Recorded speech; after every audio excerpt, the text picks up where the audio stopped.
Hello ನಮಸ್ತೆ. ಇವತ್ತು ನಾನು ನಿಮಗೆ ಒಂದು ಇನ್ಫಾರ್ಮೇಷನನ್ನು ಪಾಸ್ ಮಾಡೋಣ ಅಂತೇಳಿ ಈ ವಿಡಿಯೋ ಮಾಡ್ತಾ ಇದ್ದೀನಿ. ಸೊ ಈ ಇನ್ಫಾರ್ಮೇಷನ್ನು ಜಾಬಿಗೆ ಓರಿಯೆಂಟ್ ಆಗಿರುವಂಥದ್ದು.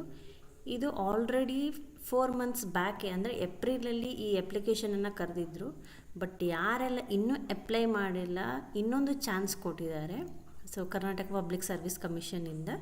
ಸೊ ಇದ್ರ ಜೊತೆಗೆ ಇನ್ನೊಂದು ಎಡಿಷನ್ ಏನು ಅಂತಂದರೆ, ಸೊ ಡಿಗ್ರಿ ಲೆವೆಲಿಗೆ ಇರುವಂತಹ ಜಾಬ್, ಹಾಗೆಯೇ BTech ಈ ಜಾಬನ್ನು ಅಪ್ಲೈ ಮಾಡ್ಬೋದು ಅಂತೇಳಿ ಈಗ ಹೊಸದಾಗಿ ಸೇರಿಸಿದ್ದಾರೆ. ಸೊ ಕ್ವಿಕ್ಕಾಗಿ ನೋಡ್ತಾ ಬರೋಣ ಯಾವ ಥರ ಎಲ್ಲ ಅಪ್ಲೈ ಮಾಡ್ಬೋದು ಅಂತ. ಇನ್ ಕೇಸ್ ನೀವು ಇನ್ನೂ ಅಪ್ಲೈ ಮಾಡಿಲ್ಲ ಅಂತಂದರೆ ಈ ವಿಡಿಯೋ ಮುಖಾಂತರ ನೋಡಿ ಅದು ನೀವು ಅಪ್ಲಿಕೇಶನ್ ಹಾಕಿ ಅಂತ ಈ ವಿಡಿಯೋವನ್ನು ನಾನು ಮಾಡ್ತಾಯಿದ್ದೀನಿ. ಬನ್ನಿ ಕ್ವಿಕ್ಕಾಗಿ ನೋಡ್ತಾ ಬರೋಣ. ಸೊ ನೀವು ಇಲ್ಲಿ KPSC ಲಾಗಿನ್ ಅಂತೇಳಿ ಕೊಡಿ. ಇಲ್ಲಿ ಫಸ್ಟಿಗೆ ನಿಮಗೆ ಕರ್ನಾಟಕ ಪಬ್ಲಿಕ್ ಸರ್ವಿಸ್ ಕಮಿಷನ್ ಅಂತೇಳಿ ವೆಬ್ಸೈಟ್ ಬರ್ತದೆ, ಇದನ್ನು ಓಪನ್ ಮಾಡಿ. ಸೊ ಇಲ್ಲಿ ಡೌನಿಗೆ ಬಂದರೆ ಇಲ್ಲಿ apply online for various notification ಅಂತ ಸಿಗ್ತದೆ, ಇಲ್ಲಿ ಕ್ಲಿಕ್ ಮಾಡಿ ನೀವು. ಸೊ ಹಾಗೆ ಈಗ ರೀಸೆಂಟಾಗಿರುವಂತಹ ಜಾಬ್ ಅಪ್ಲಿಕೇಶನ್ ಡಿಗ್ರಿ ಲೆವೆಲಿಗೆ ಅಂತಂದರೆ ಇಲ್ಲಿದೆ. So degree level group C post ಅಂತೇಳಿ. ಸೊ ಹಾಗೆಯೇ ಹೈದರಾಬಾದ್ ಕರ್ನಾಟಕಕ್ಕೆ ಕೂಡ ಕರೆದಿದ್ದಾರಣ. ಸೊ ಗ್ರೂಪ್ C ಪೋಸ್ಟಿಗೆ. ಸೊ ಇಲ್ಲಿ ಓಪನ್ ಮಾಡಿದರೆ ಸೊ ಇಲ್ಲಿ ನಿಮಗೆ ಲಾಗಿನ್ ಅಂತೇಳಿ ಬರ್ತದೆ. ಸೊ ಇನ್ ಕೇಸ್ ನೀವು ಲಾಗಿನ್ ಯಾವುದು ಅಪ್ಲಿಕೇಶನ್ ಹಾಕಿಲ್ಲ ಎಷ್ಟರ ತನಕ ಅಂತಂದರೆ ನೀವು ನ್ಯೂ ರಿಜಿಸ್ಟ್ರೇಷನ್ ಅಂತ ಕೊಡ್ಬೋದು. ಸೊ ನ್ಯೂ ರಿಜಿಸ್ಟ್ರೇಷನ್ ಅಂತ ಕೊಟ್ಟರೆ ಇಲ್ಲಿ ಮೊಬೈಲ್ ನಂಬರ್ ಮತ್ತು ಇಷ್ಟು ಡಾಟಾಸ್ ಕೇಳ್ತಾರೆ. ಹೊಸ ಪಾಸ್ವರ್ಡ್ ಹಾಕಿ ನೀವು ಸಬ್ಮಿಟ್ ಅಂತ ಕೊಟ್ಟರೆ ಸೊ ನಿಮ್ಮ ಮೇಲ್ ಐಡಿಗೆ ಒಂದು ಪಾಸ್ವರ್ಡ್ ಬರ್ತದೆ, ಅದನ್ನು ಯೂಸ್ ಮಾಡಿಕೊಂಡು ನೀವು ಪಾಸ್ವರ್ಡನ್ನು ರೀಸೆಟ್ ಮಾಡ್ಕೋಬೋದು. ಇನ್ ಕೇಸ್ ನೀವೇನಾದರೂ ಆಲ್ರೆಡಿ ರಿಜಿಸ್ಟರ್ ಇದ್ದೀರಾ ಅಂತಂದರೆ ಲಾಗಿನ್ ಕೊಡಿ. ಸೊ ಇಲ್ಲಿ ಮೊಬೈಲ್ ನಂಬರ್ ಅಥವಾ ಇಮೇಲನ್ನು ಇಲ್ಲಿ ನೀವು ಪೇಸ್ಟ್ ಮಾಡಿದರೆ ಅಥವಾ ನೀವು ಬರೆದ್ರೆ ಸೊ ಪಾಸ್ವರ್ಡ್ ಹಾಕಿ ಇಲ್ಲಿ ಸೈನ್ ಇನ್ ಅಂತ ಕೊಡಿ. ಸೊ ಸೈನ್ ಇನ್ ಅಂತೇಳಿ ಆದ ಮೇಲೆ ಸೊ ಈ ರೀತಿ ಅಪ್ಲಿಕೇಶನನ್ನು ಓಪನ್ ಆಗ್ತದೆ. ನಿಮಗಿಲ್ಲಿ ಅಪ್ಲಿಕೇಶನ್ ಡೀಟೇಲ್ಸ್ ರಿಜಿಸ್ಟ್ರೇಷನ್ ಅಂತೇಳಿದೆ. ಸೊ ಇಲ್ಲಿ ನೀವು ಅಪ್ಲಿಕೇಶನ್ ಡೀಟೇಲ್ಸ್ ರಿಜಿಸ್ಟ್ರೇಷನ್ ಮಾಡಿದರೆ ಒಂದು ಸಲ ಮಾಡಿದರೆ ನೆಕ್ಸ್ಟ್ ನೀವು ಯಾವುದೇ ರೀತಿಯ KPSC ಅಂಡರ್ ಬರುವಂತಹ ಅಪ್ಲಿಕೇಶನನ್ನು ನೀವು ಡೈರೆಕ್ಟಾಗಿ ಅಪ್ಲೈ ಮಾಡಬಹುದು. ಒಂದು ಸಲ ಫಿಲ್ ಮಾಡಬೇಕಾಗ್ತದೆ. ಹಾಗೆಯೇ ಈಗ ಇನ್ನೊಂದು ಅಪ್ಡೇಟ್ ಏನು ಮಾಡಿದ್ದಾರೆ ಇದರಲ್ಲಿ ಅಂತಂದರೆ, ಸೊ ಇಲ್ಲಿ ಏನಾದರೂ ನೀವೇನಾದ್ರು ಇದು ಎಜುಕೇಷನ್ ಇನ್ಫಾರ್ಮೇಷನ್ನು ಇದನ್ನೆಲ್ಲ ಏನು ನೀವು ಸೇವ್ ಮಾಡಿರ್ತೀರ ಪರ್ಸ್ನಲ್ ಡೀಟೇಲ್ಸ್ ಎಲ್ಲ ಇದು ಇಲ್ಲೇ ಇರ್ತದೆ. ಸೊ ನೀವು ಇನ್ನೊಂದು ಸಲ ರಿಪೀಟ್ ಆಗಿ ನೀವು ಇಲ್ಲಿ ಪೇಸ್ಟ್ ಮಾಡುವ ಅಗತ್ಯ ಇರೋದಿಲ್ಲ ನಿಮಗೆ. ಒಂದು ಸಲ ಹಾಕಿದರೆ ಯಾವುದೇ ಅಪ್ಲಿಕೇಶನ್ ಬಂದರೂ ಕೂಡ ನೀವು ಹಾಕ್ಬೋದು. ಸೊ ಬನ್ನಿ ಈಗ ನಾನು ಏನು ತೋರಿಸ್ತಾ ಇದ್ದೇನೆ ಅಂತಂದರೆ ಇಲ್ಲಿ ನೋಡ್ಬೋದು ನೀವು. ಸೊ ಹೈದರಾಬಾದ್ ಕರ್ನಾಟಕ ಮತ್ತು ಉಳಿಕೆ ಮೂಲ ವೃಂದ ಅಂತೇಳಿ ಎರಡನ್ನೂ ಕೂಡ ಕರೆದಿದ್ದಾರೆ. ಸೊ ಈಗ ಅಪ್ಲಿಕೇಶನ್ ಕರೆದಿರುವಂಥದ್ದು ಡಿಗ್ರಿ ಲೆವೆಲಿಗೆ ಸೊ ಕೈಗಾರಿಕಾ ವಿಸ್ತರಣಾಧಿಕಾರಿ ಅಂತೇಳಿ ಈ ಪೋಸ್ಟ್ಗಳಿಗೆ ಕರೆದಿರುವಂಥದ್ದು. ಸೊ ಇಲ್ಲಿ ನೋಡ್ಬೋದು ನೀವು ಆಲ್ರೆಡಿ ಸೂಚನೆ ಯಾವಾಗ ಕೊಟ್ಟಿದ್ದಾರೆ ಅಂತಂದರೆ 13/3/2024.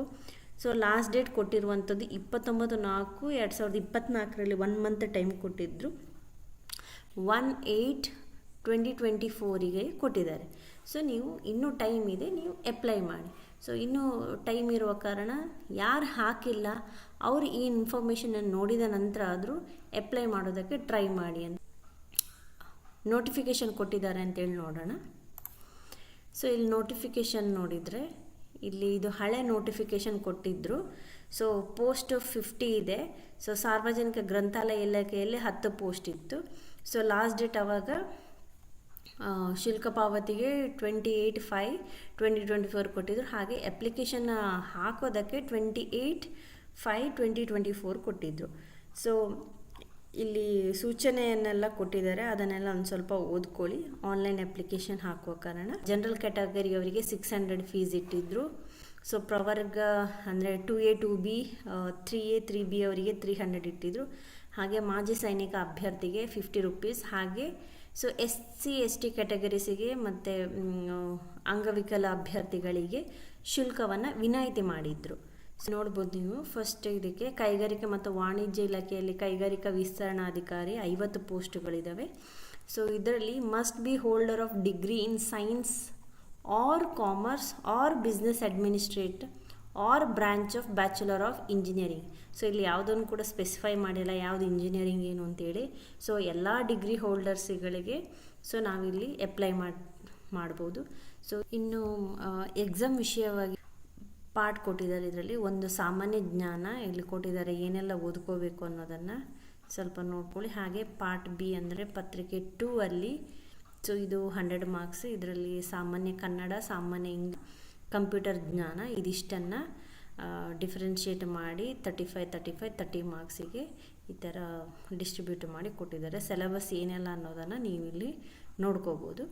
ಹಾಗೆ ಬನ್ನಿ, ಸೊ ಕೊಟ್ಟಿದ್ದಾರೆ ತಿದ್ದುಪಡಿ ಅಧಿಸೂಚನೆ ಅಂತೇಳಿ. ಇದು 22/7/2024ಗೆ ಕೊಟ್ಟಿರುವಂಥದ್ದು. ಇದು ಇನ್ನೊಂದೇನು ಅಂತಂದರೆ ಇದರಲ್ಲಿ ವಿದ್ಯಾರ್ಹತೆ ಕೋರ್ಸ್ನಲ್ಲಿ BCom, BSc, BBA, BE ಪದವಿಗಳನ್ನು ಮಾತ್ರ ಪರಿಗಣಿಸಿ ಅರ್ಜಿ ಸಲ್ಲಿಸಲು ಯಾವಾಗ ಕೊಟ್ಟಿದ್ರು ಅಂತಂದರೆ 29/4/2024ಗೆ ಕೊಟ್ಟಿದ್ರಲ್ಲ.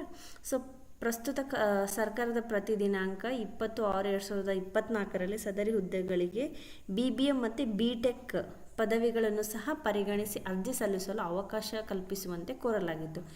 ಸೊ ಇದೆರಡನ್ನು ಕೂಡ ಈಗ ಅಪ್ಡೇಟ್ ಮಾಡಿದ್ದಾರೆ. ಸೊ ಯಾರೆಲ್ಲ ಕ್ವಾಲಿಫೈ ಇದ್ದೀರಾ ಅವರು ಇದಕ್ಕೆ ಅಪ್ಲೈ ಮಾಡಿ. ಹಾಗೆಯೇ ಲಾಸ್ಟ್ ಡೇಟ್ ಕೊಟ್ಟಿರುವಂಥದ್ದು 1/8/2024 ಆಗಸ್ಟ್ 1ಕ್ಕೆ ಇದು ಲಾಸ್ಟ್ ಡೇಟ್ ಇದೆ. ಸೊ ದಯವಿಟ್ಟು ಶುಲ್ಕ ಪಾವತಿಗೆ ಮತ್ತು ಹಾಗೆಯೇ ಅರ್ಜಿ ಸಲ್ಲಿಸಲು ಕೂಡ ಒಂದೇ ಡೇಟ್ ಕೊಟ್ಟಿದ್ದಾರೆ. ಸೊ ಎಕ್ಸ್ಟೆನ್ಷನ್ ಇಲ್ಲ. ಸೊ ದಯವಿಟ್ಟು ಯಾರೆಲ್ಲ ಈ ಇನ್ಫಾರ್ಮೇಷನನ್ನು ನೋಡ್ತಾ ಇದ್ದೀರಾ, ಸೊ ಆದಷ್ಟು ಬೇಗ ಕ್ವಿಕ್ಕಾಗಿ ಇದನ್ನು ಶೇರ್ ಮಾಡಿ. ಸೊ ಯಾರೆಲ್ಲ ಎಲಿಜಿಬಲ್ ಇದ್ದಾರೆ ಇದಕ್ಕೆ ಅಪ್ಲೈ ಮಾಡಿ ಅಂತೇಳಿ ಈ ಮೂಲಕ ನಾನು ನಿಮಗೆ ತಿಳಿಸ್ಕೊಡ್ತಾ ಇದ್ದೀನಿ. Thank you.